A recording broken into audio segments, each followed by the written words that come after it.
Educationist seeks government intervention to address issues of school dropouts. Federal government reiterates commitment to support new policing strategies. And House of Representatives seeks the 500 million naira sanctions on violators of National Health Acts. Details shortly. Good evening. Welcome to NTA News at 7. I am Erika Ivy. Now the news in details. Over the years, it has become a common practice for children in Nigeria to drop out of school when they are supposed to be fully engaged in meaningful academic pursuits. The ugly train has become part of some family life in some communities in the South-South region of Nigeria, as in Cross River states. Correspondents, being curious about the train and possible causes of school dropout, decided to find out how the train can be checked. I was stopping at SS1 because I don't have somebody to sponsor me.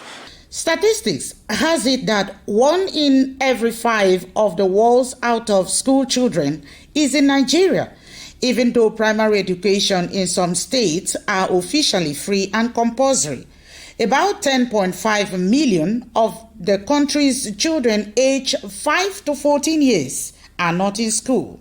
Investigation reveals that poor educational background of parents, inability of parents to pay children's school fees, failure in school examination, unemployment of graduates, and broken homes remain the basic causes of these students drop out of schools.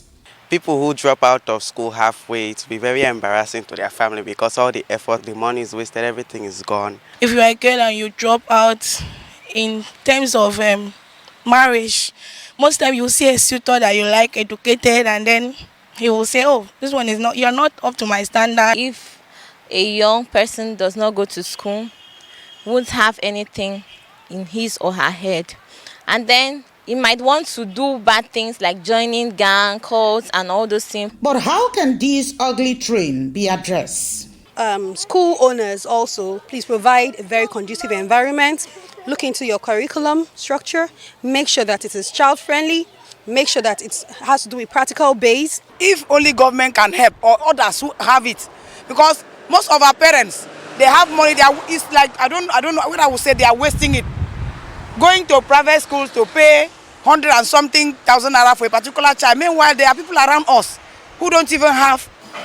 So parents should stop abusing their children, their words. They should take proper care of their children.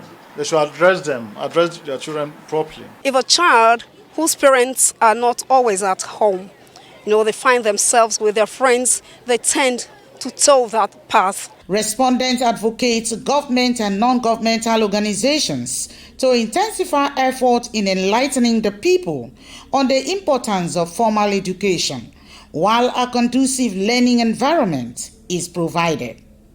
In Calabar, Erika Ivy, NTA News.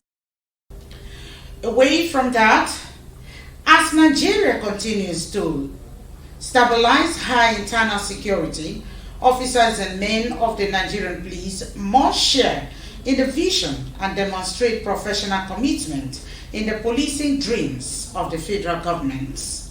President Muhammadu Buhari, at a retreat for senior police officers, also insists that the federal government is resolute in supporting new policing strategies that fully integrate other components of the society into policing. Clement Barikui reported that the 3-day conference and retreat is holding in Uyo, the Akwa Ibom State capital. Banditry, insurgency, and kidnapping are some of the internal security challenges the police and other security agencies are making effort to contend with. The 2023 general elections, which is about 11 months away, present a new set of security challenges which further tax the professionalism of security agencies, particularly the police. Satisfied with the level of investment so far made in the internal security of the country, President Muhammadu Buhari, through the Minister of Police Affairs, Mohammed Maigari Dingadi, is tasking the police authority to fashion out a clear vision that will translate into the stabilization of the internal security order and engender new policing orientation. The objective of the reform is to give a new orientation to police personnel, evolve new policing strategies and operational standards. Inspector General of Police Usman Nta Calabar renewing the firm determination and clear vision to evolve a new police force that will continue to explore all available strategies in guaranteeing the security and safety of the citizens. A new focus and orientation are being entrenched into the mindset of officers of the force. Another way to increase the efficiency of policing is to also develop a multi-level policing. I've always been an advocate for a robust redeployment of intelligence apparatus. The retreat with the theme New Police Vision, a roadmap for stabilizing internal security, is for senior police officers at the force headquarters, zonal and state commands. In Uyo, Clement Barikuin, NTA News. Nigeria is said to have tremendous human capital and talent across all its region. And Vice President Yemi Osinbajo has emphasized the essence of rewarding hard work and talent rather than sentiment and favoritism in public service and every area of national life in order to build a more advanced nation. The Vice President Yemi Osinbajo said this at the Nigerian National Merit Award dinner held in honor of the 2020 and 2021 recipients of the award. State House correspondent Jide Onifade reports. It is dinner for winners.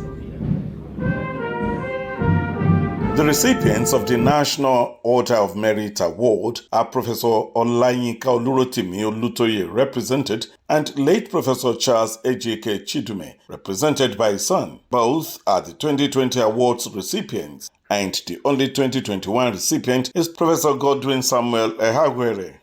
What this distinguished array of laureates from all over the country that have assembled over the years shows us is that the Nigerian genius for achievement can be found in every corner of our country, in literary... Emphasizing on Nigerians' human capital potential and the need to pay more attention to the education of the girl child, the Vice President says... The first is that we must ensure that we provide opportunities on a mass scale to enable all our citizens actualize their highest potential. And in this effort, we must pay more attention, in particular, to the education of girls, because this is the half of our population that has been neglected, especially with respect to education. In doing so, we will renew our pantheon of world-beating achievers in every generation and continually rediscover the human capital for perpetual national growth. The Vice President notes that the award's representation over the years is a telling reminder of the need to pick Nigerians first 11 for national tasks, irrespective of federal quota, tribe, or religion. Is it not possible to apply the same standards in selecting those that we choose for leadership at all levels? Democracy grants us not just the right to freely choose our leaders, but the opportunity also to choose the best of us, irrespective of sectional or sectarian considerations. In Abuja, Jide Onifade, NJ News. The Federal Executive Council has approved a request for the granting of Nigerian citizenship to 286 foreign nationals. The Minister of Interior, Ralph Aregbesola, announced this while briefing journalists after the Council's meeting presided over by President Muhammadu Buhari. And moving on, the House of Representatives has passed for second reading a bill seeking amendment of the National Health Act 2014 The amendment stipulates a 500 million naira fine or imprisonment on those found to have violated Section 46 of the Acts. Section 46 of the National Health Act states that no public officer shall be sponsor for medical checkup, investigation, or treatment abroad at a public expense, except in exceptional cases on the recommendation and referral by a medical board. The existing law also states that such a recommendation and referral has to be duly approved by the health minister or commissioner, as the case may be.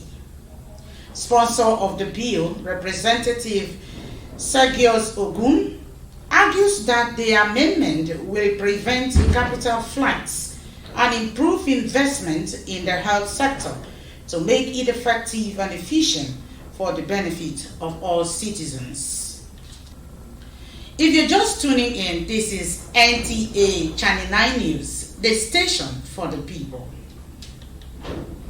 A feedback portal, e-kiosk, has been added to complement existing complaint desks at the Abuja airport for passengers to share their experiences. Emmanuel Ahimero reports that the application report.gov.ng, introduced by the Presidential Enabling Business Environment Council in partnership with the Federal Airports Authority of Nigeria, targets quick resolution of crisis.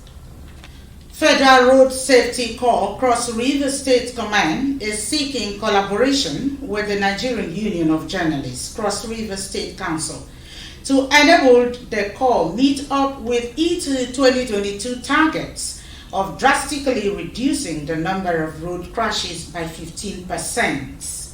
The Corps Sector Commander in Cross River State, Commander Elizabeth Fumilayo Akinlade, stated this while interacting with journalists in Calabar.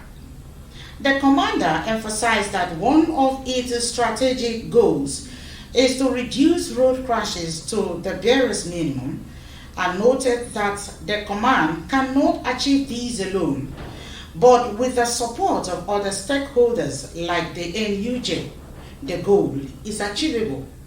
She encouraged road users to be defensive in driving while enjoining them to get their licenses. The National Drug Law Enforcement Agency, NDLEA, is deploying more sophisticated approach to tackle the issue of drug abuse among teeming youths. This time around, the agency is taking it to tertiary institutions, and University of Abuja will be the first institution to adopt drug integrity tests for new and returning students. NDLEA correspondent Abdul Malik Hassan reports that Brigadier General Buba Mawa stated these at the launch of War Against Drug Abuse Talk in the university.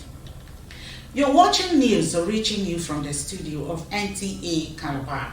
You can watch this newscast from our YouTube channel at YouTube/NTA Calabar. More news when we return. Don't be away.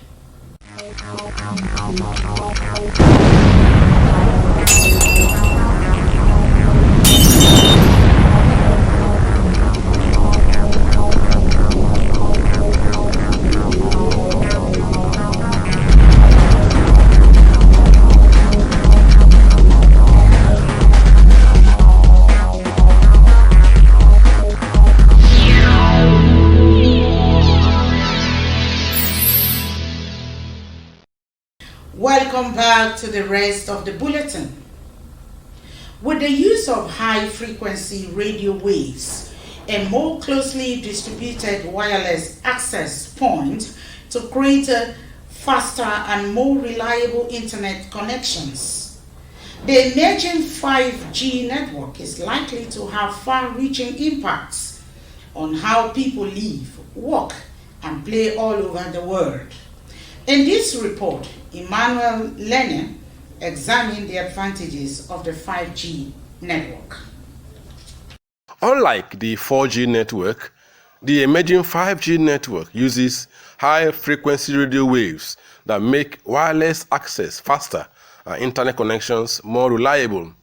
With lower latency, high capacity, and increased bandwidth, the 5G network uses speed expected to be 100 times faster than the 4G and capacity that is 1,000 times more than the 4G.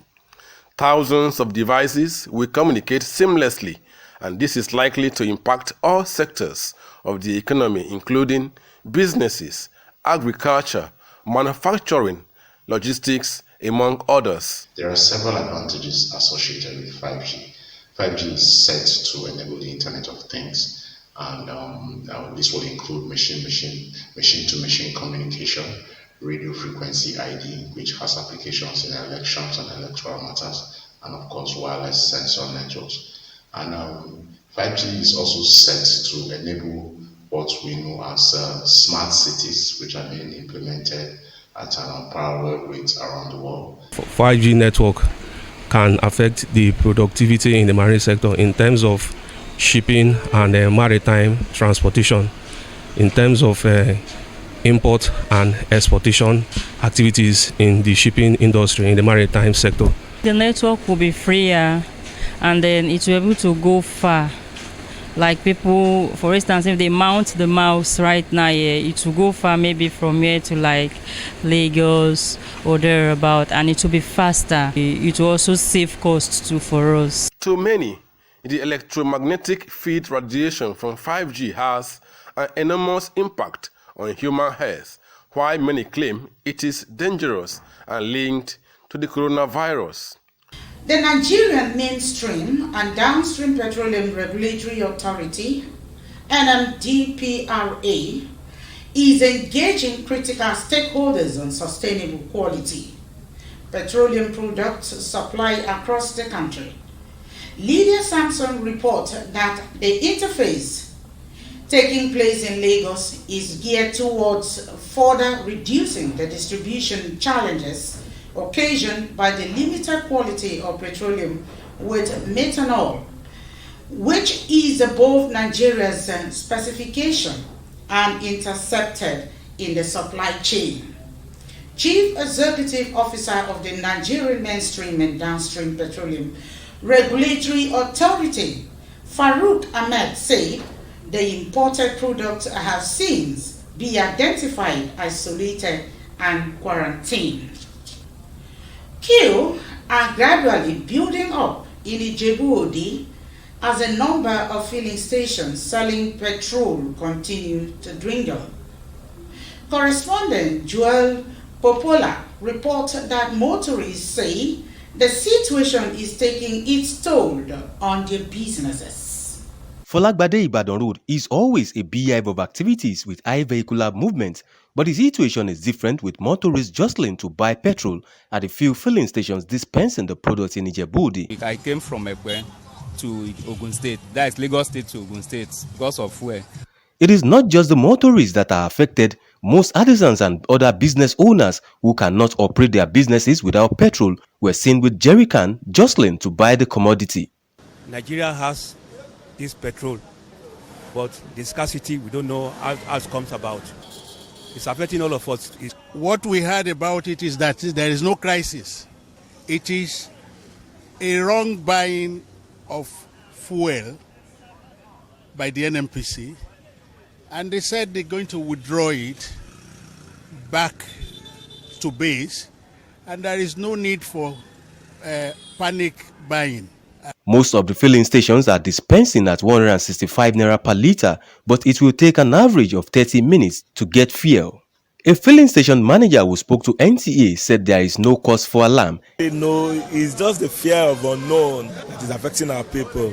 Residents of Ijebu-Ode are hoping the narrative will change before the end of the week for normalcy to return. In Ijebu-Ode, Joel Bukwola, NTA News. And on agriculture, toward facilitating movement of agricultural produce for accelerated development, the Federal Ministry of Agriculture and Rural Development has constructed and handed over 4 asphalt rural roads to benefiting communities in Katsina. Shehu Adamu reports. The construction of asphaltic rural roads across the country is the initiative of the present administration to promote good and accessible road network for smallholder farmers to enhance socio-economic development of rural communities in Nigeria. Performing the handing over of the projects to the benefiting communities in Katsina on behalf of the Minister of the Federal Ministry of Agriculture and Rural Development, a director in the ministry, Sule Mohammed Salisu, said access roads help in boosting food production and attract more investment to agricultural sector. Normally construct feeder roads, but now because of the nature of the feeder roads, they don't last. So that is why the Federal Ministry of Agriculture decided to construct these asphaltic roads, because they are more durable, and they will assist farmers in taking their crops and livestock to the farms easily. The minister therefore urged the benefiting communities to guard the project against vandalization. With a total distance of 9.5 kilometers, the asphaltic rural routes handed over are located at Meadwa, Zango and Daura local government areas of Katsina State. The lands that the road crosses along become more and more valuable. You have evacuation of farm produce to the markets. It will help people economically, socially, and whatsoever. Will help the farmers in transportation their goods to the market. This project will serve as a yardstick for transportation of goods and services. The Federal Ministry of Agriculture and Rural Development has so far constructed about 2,000 kilometers of asphaltic rural roads across the country. In Katsina, Shehu Adamu, NTA News. Senator Bola Ahmed Tinubu Solidarity Vanguard has been inaugurated in Elele, Ikwere local government area of Rivers State, to champion the realization of his 2023 presidential ambition. Kingsley Amajiri reports.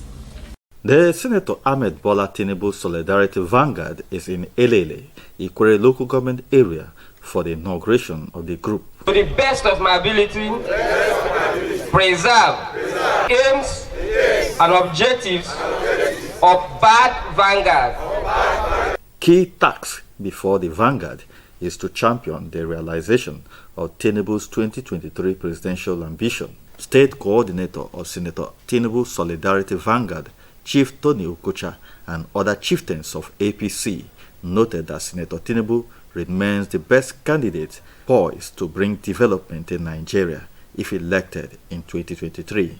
We are here gathered to tell the world and to tell Nigerians that by Tinubu we stand.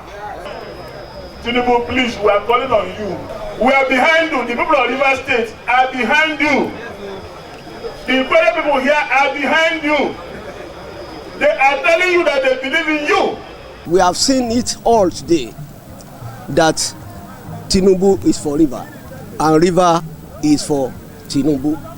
They have been charged with the responsibilities to mobilize our people here in Ikwere local government for the mission and vision of enthroning Bola Ahmed Tinubu for President of Nigeria 2023. Inauguration of the Vanguard in Elele for Rivers East Senatorial District marks the third in the series of the Vanguard's grassroots mobilization in Port Harcourt. Kingsley Amajiri, NTA News. Before we go, a recap of the top stories.